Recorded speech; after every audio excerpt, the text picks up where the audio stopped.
यहाँ आवास योजना का घर मिला हुआ है। यहाँ मैंने ये बगल का भी देखा, मैं यहाँ कई घर देखे हैं और यहाँ पर तो लिखा है, आप कह रहे हैं इस योजना का लाभ नहीं मिल। जनपद फिरोजाबाद में टोटल 40,000 आवेदन हुए थे। क्या आपको मालूम है कि 40,000 जो ये है, ये उत्तर प्रदेश का फिरोजाबाद में प्रधानमंत्री आवास का रिकॉर्ड है। ये नंबर 1 पे चल रहा है फिरोजाबाद। उन्होंने समाजवादी पार्टी को वोट देने के लिए अपना मन बना लिया। तो संविधान को हटाना चाहते हैं, कभी कहते हैं कि बदलना चाहते हैं, या संविधान के जरिए से चलेंगे। आपका व्यक्तिगत रुख क्या है? नहीं सकता है, मैं ये बता भी सकता हूँ, मायावती का बीजेपी से हो ही नहीं सकता है, न एनडीए से। 2024 के आम चुनाव में अब चंद महीने शेष रह गए हैं। ज्यादातर राजनीतिक पार्टियां जातिवाद की बात करती हैं और जातियों को अपने पक्ष में लुभाने का प्रयास करती हैं। हालत ऐसी हो गई है कि अब जातिगत जनगणना पर भी जोर दिया जा रहा है। मैं इस समय हूँ फिरोजाबाद के सैलई गांव में, और सैलई ये दलितों का गांव है पूरा। आइए यहाँ लोगों से बात करेंगे और इनका मूड जानने की कोशिश करेंगे कि दलित होते हुए ये क्या सोचते हैं, क्या नेताओं के बारे में सोचते हैं। यहाँ हमारे साथ एक छात्रा मिल गई है। क्या नाम है आपका? मनीषा। मनीषा।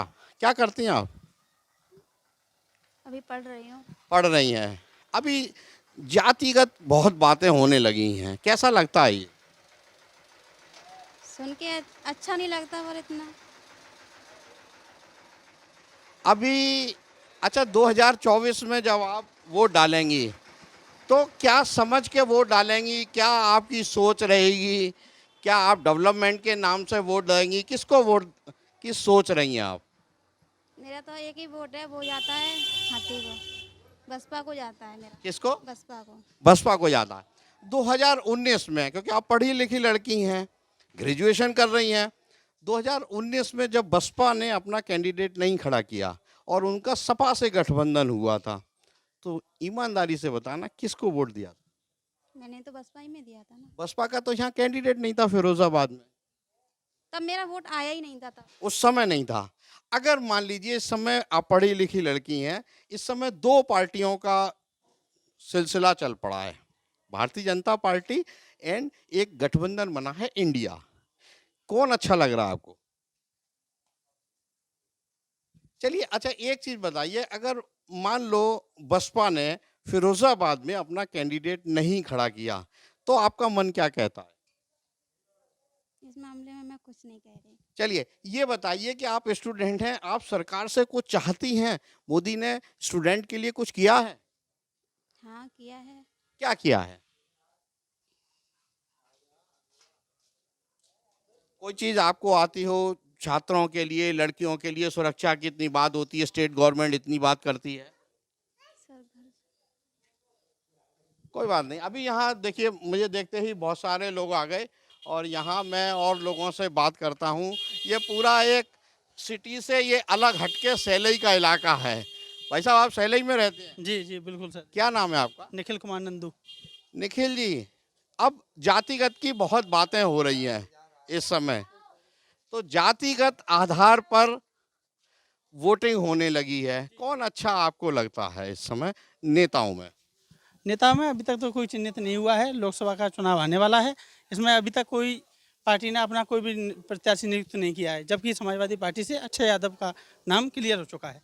लेकिन पिछली बार बसपा का और सपा का गठबंधन हुआ था, तब किसको यहाँ का दलित समाज का वोट गया था? यहाँ जब गठबंधन हुआ था तो समाजवादी पार्टी को ही वोट गया था, और इस बार भी काफ़ी लोगों ने समाजवादी पार्टी को वोट देने के लिए अपना मन बना लिया। अगर मान लीजिए मायावती अपना बसपा कैंडिडेट खड़ा करती है, ऐसी स्थिति में क्या रहेगा? ऐसी स्थिति में हमेशा की तरह जब से बहुजन समाज पार्टी बनी है तब से लेकर अब तक ये बहुजन समाज का आदमी और दलित समाज खासतौर बहुजन समाज पार्टी के लिए समर्पित रहा है, और उसका एक एक वोट बहुजन समाज पार्टी के लिए मिलता रहा है। भारतीय जनता पार्टी कहती है कि वो दलित को लुभाने के बहुत प्रयास कर रहे हैं हर तरह से, तो क्या दलित में अभी भारतीय जनता पार्टी की पैठ बन नहीं पाई? नहीं, बिल्कुल गलत बात है। जो जितनी भी जीरो टॉलरेंस की जो भी योजनाएं भी चल रही हैं वो आपके माध्यम से लोगों को पता भी लग रही हैं कि जीरो टॉलरेंस की जितनी भी सुविधाएं हैं वो लोगों तक नहीं पहुंच रही हैं। जैसे प्रधानमंत्री आवास योजना है, सबसे बड़ा गफला। यहाँ तो मैं देख रहा था कि ये मुझे बोर्ड लगे, एक मिनट हटेंगे, ये देखिए प्रधानमंत्री आप कह रहे हैं, आइए एक मिनट आइए, प्रधानमंत्री यहाँ आवास योजना का घर मिला हुआ है। यहाँ मैंने ये बगल का भी देखा, मैं यहाँ कई घर देखे हैं और यहाँ पर तो लिखा है, आप कह रहे हैं इस योजना का लाभ नहीं मिल रहा। जनपद फिरोजाबाद में टोटल 40,000 आवेदन हुए थे। क्या आपको मालूम है कि 40,000 जो ये है, ये उत्तर प्रदेश का फिरोजाबाद में प्रधानमंत्री आवास का रिकॉर्ड है ये? जी, नंबर 1 पे चल रहा है फिरोजाबाद। इसमें कोई चीज़ छुपी नहीं है, लेकिन मैं कुछ ये आपके माध्यम से बताना चाहता हूँ कि वास्तव में जिन लोगों को इस चीज़ की ज़रूरत है, जिनके लिए वास्तव में आवास होने चाहिए, उन तक नहीं मिले हैं। आपको नहीं पता है कि पिछले विगत समय में इसमें 3-4 लोगों के खिलाफ FIR भी हुई है, उसमें कुछ लोग जेल भी जा चुके हैं। वो रिश्वत के चक्कर में। चलिए, बहुत सारे लोग इधर भी बैठे हैं, आइए इनसे बात करते हैं। मैं यहाँ फिरोजाबाद की बात बताऊं कि दलित समाज का एक ऐसा वोट है कि कोई भी पार्टी खड़ा करे, लेकिन इनका वोट बैंक एक साथ मुश्त होके पड़ता है और हर चुनाव में 1 लाख से ऊपर पड़ता है। भाई साहब, क्या नाम है आपका? सुमन कपूर। यहीं रहते हैं? जी यहीं पर रहता हूँ मैं। कौन इस समय अच्छा चल रहा है? एनडीए यानी कि भारतीय जनता पार्टी का गठबंधन है और एक इंडिया गठबंधन बना है। कौन आपकी बात कर रहा है, कौन सोच रहा है आपके बारे में? देखिए हमारे बारे में सिर्फ एक ही पार्टी सोचती है, वो है BSP बहुजन समाज पार्टी, इसलिए हम उसी को वोट देते हैं। हम क्या यहाँ सारा जो है उसी को वोट देता है। अगर बसपा ने जैसे पिछली बार सपा से गठबंधन कर लिया था तो समाजवादी पार्टी के अक्षय यादव चुनाव लड़े थे यहाँ से, तब आपने किसे वोट दिया? वोट तो हमने उसको दिया था, अच्छे यादव रहे थे हमारी पार्टी से, उन्हीं को दिया था।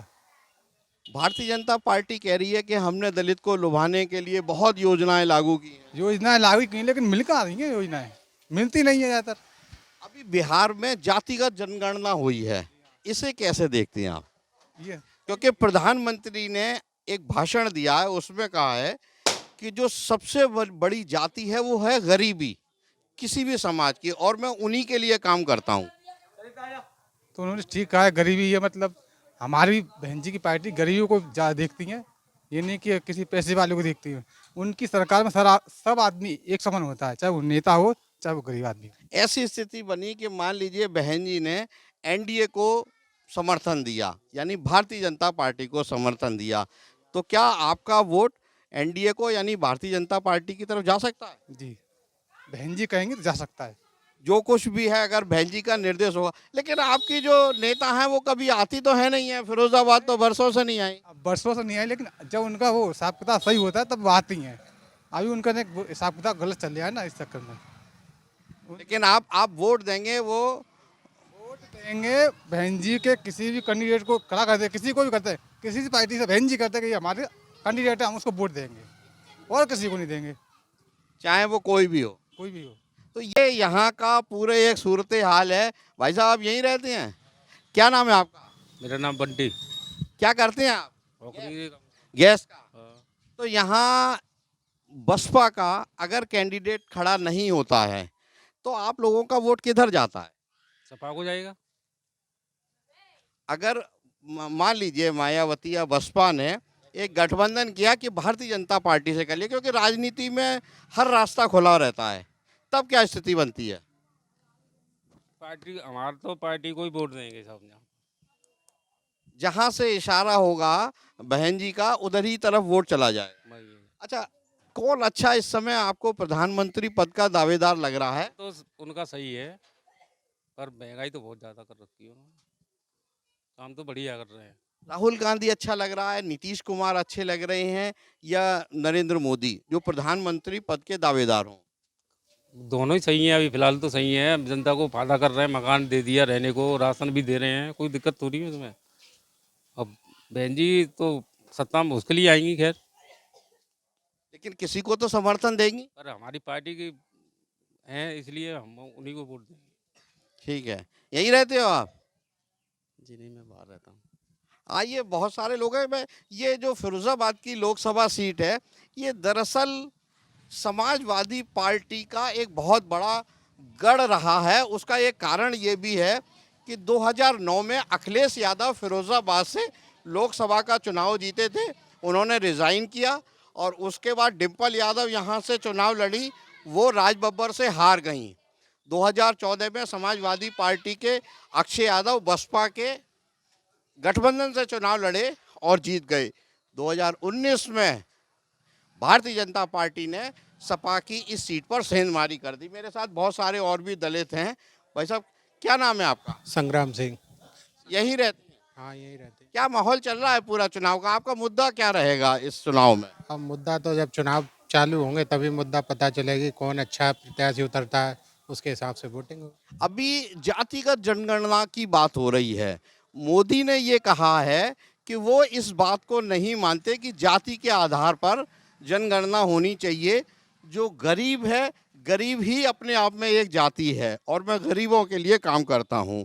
ये वक्तव्य ठीक लगता है आपको? ये अगर सही कहा है तो ये होकर करें मोदी या योगी जी, तब पता चलेगी। इसके लिए तो और हमारे संविधान के हिसाब से हमारा जो हक है वो हमें मिलता है, मिलना चाहिए, वो मिलता नहीं है। आपको हक नहीं मिल रहा है? मिलता है, हक सरकार मिलता है। सरकार कह रही है कि वो 80 उसको संविधान को हटाना चाहते हैं, कभी कहते हैं कि बदलना चाहते हैं, या संविधान के ही जरिए से चलेंगे हम उसी सरकार के साथ। नहीं, ये किसी ने नहीं कहा कि संविधान बदला जाएगा। जो बात हो रही है कि वो इंडिया वर्सेस भारत की हो रही है। खैर, आपको कौन अच्छा लगता है? एनडीए अच्छा लगता है, यानी भारतीय जनता पार्टी का जो गठबंधन है, या जो इंडिया गठबंधन जो अभी नया बना है, कौन आपको अच्छा लग रहा है? अब ये चीज़ तो अभी समाज को पता चलेगी, जागरूक हो गए तब उसके बाद पता चलेगी। अच्छा, एक सच्ची सच्ची बताना, क्योंकि ये तो तय है कि बसपा केंद्र में सरकार नहीं बनाएगी, है ना, किसी को भी समर्थन देगी। तो आपके हिसाब से कौन प्रधानमंत्री पद का दावेदार है? जैसे नीतीश कुमार का नाम उछल गया है, उत्तर प्रदेश से समाजवादी पार्टी का भी नाम उछलता है, राहुल गांधी का भी नाम उछलता है, और नरेंद्र मोदी तो प्रधानमंत्री हैं ही। कौन होना चाहिए आपके हिसाब से? हमारे हिसाब से तो जिसकी सीटें आएंगी वही प्रधानमंत्री बनेगा। कौन होना चाहिए? आप अपना, आपका क्या रोक? ये अब मेरे अकेले कहने से थोड़ी हो जाएगा। मैं तो जो चाहे ये चाहता हूँ कोई भी बने, बढ़िया मुख्यमंत्री बने, प्रधानमंत्री। बढ़िया प्रधान है। बाबू जी, क्या नाम है आपका? राम सेवक। क्या करते हैं आप? अब हम तो कुछ रिटायर हैं, कछु ना कर। जब आप 30 साल पहले वोट डालते थे और अब डालते हैं, तो क्या फर्क आपको लगता है?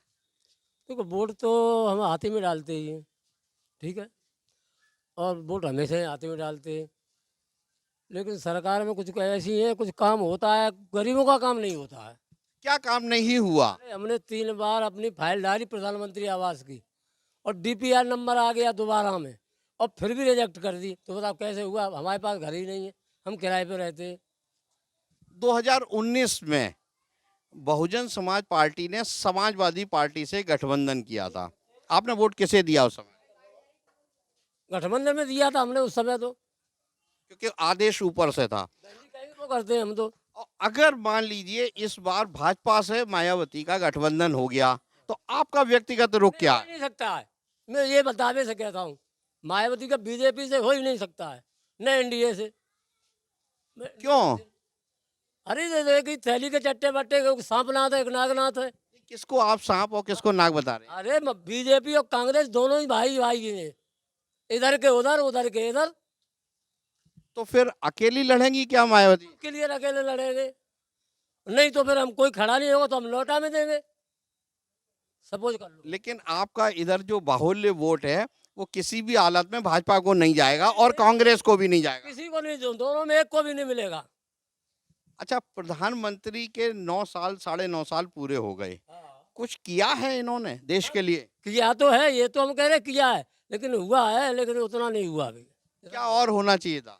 अरे हमारी फाइल ना, अरे भैया हम कौन की करें? ये तो आपका व्यक्तिगत एक काम हो गया। और मैं यहाँ देख रहा हूँ कि बहुत सारे प्रधानमंत्री आवास के ये दरवाजे पे लगे हुए हैं। हम आगे ले चलते हैं आपको। यहाँ नालियाँ कच्ची हैं, गलियाँ कच्ची हैं, क्या विकास है? अभी पैसा आया है, कहाँ गया? कच्ची 13 ग्राम सभाओं के लिए जो पैसा आया है वो अभी इधर नहीं लगा है।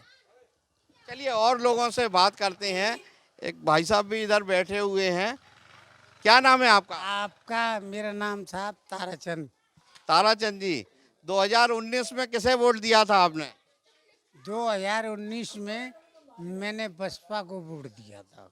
अच्छा, चलिए, बसपा खड़ी नहीं हुई थी। भाई साहब, 1 मिनट खड़े हो जाएंगे आप? क्या नाम है आपका? गुरदीप सिंह।